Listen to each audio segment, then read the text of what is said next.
President Trump issued a tough new warning to Iran today, not seeking war, even as Tehran-backed militias are accused of firing a rocket near the U.S. embassy, suggesting that if Tehran wants to fight, tied to it are planning attacks against American forces in the region. Iran's supreme leaders say they're not seeking war. The Iraqi militias aligned with Iran continue to help the Iraqi military fight remnants of the Islamic State.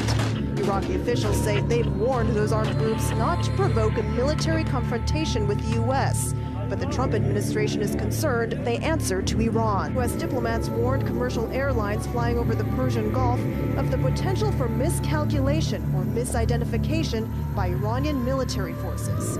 It's too early to tell the exact type of rocket that was fired toward the U.S. embassy not far from here in Baghdad. But a U.S. government official tells CBS News this category of weapon is routinely supplied by Iran to its proxies in Iraq. So, Elaine, this crisis is heating up. Is making a new military move to challenge Iran, sending more forces to the Middle East in response to potential threats against American troops in the region. Warning, the decision to order this major show of force in the Persian Gulf and to issue explicit threats. The aircraft carrier USS Abraham Lincoln and Air Force bombers are being deployed to the Persian Gulf after U.S. intelligence began picking up warnings that Iran was making plans to attack Americans both at sea and on land, including U.S. troops in Iraq. They've been rising since the United States declared the Iranian Revolutionary Guards a foreign terrorist organization. Use of terrorism as a tool of statecraft makes it fundamentally different from any other government. Is a rogue regime. It's part of what the Trump administration calls an unprecedented maximum pressure campaign, which not allow a regime to chant death to America, to gain access to the most deadly weapons on earth. The U.S. administration is putting things in place for accidents to happen. The threat of an accidental war is increasing.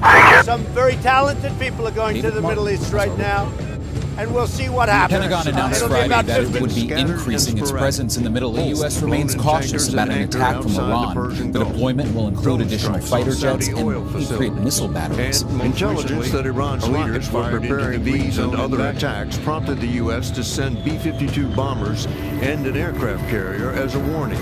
The Pentagon followed up with 900 additional troops to beef up defenses, both in the air and on the ground. I don't think Iran wants to fight, and I certainly don't think they want to fight with us. Where U.S. forces operate in the Persian Gulf, those fighter aircraft, there are already many fighter aircraft. Squadron, which is 12 to 15 aircraft, will provide what the Pentagon calls more depth to the Iranians so far are rejecting it. A show of force and a clear signal to Iran to join 4 B-52 bombers and the massive USS Abraham Lincoln aircraft carrier strike group. Commanders requested all of this extra power after intelligence picked up potential Iranian threats on land and sea against American forces in the region. Have you seen any threat indications? Important that Iran understand that an attack on Americans or its interests will be met with appropriate response. Threats included commercial vessels that Iran's Islamic Revolutionary Guard Corps had loaded with military hardware to include missiles. Have you seen any threat indication? Forces assigned in Iraq and Syria are now on high alert. If we can find some very limited way to respond, I think we will, and I think we should.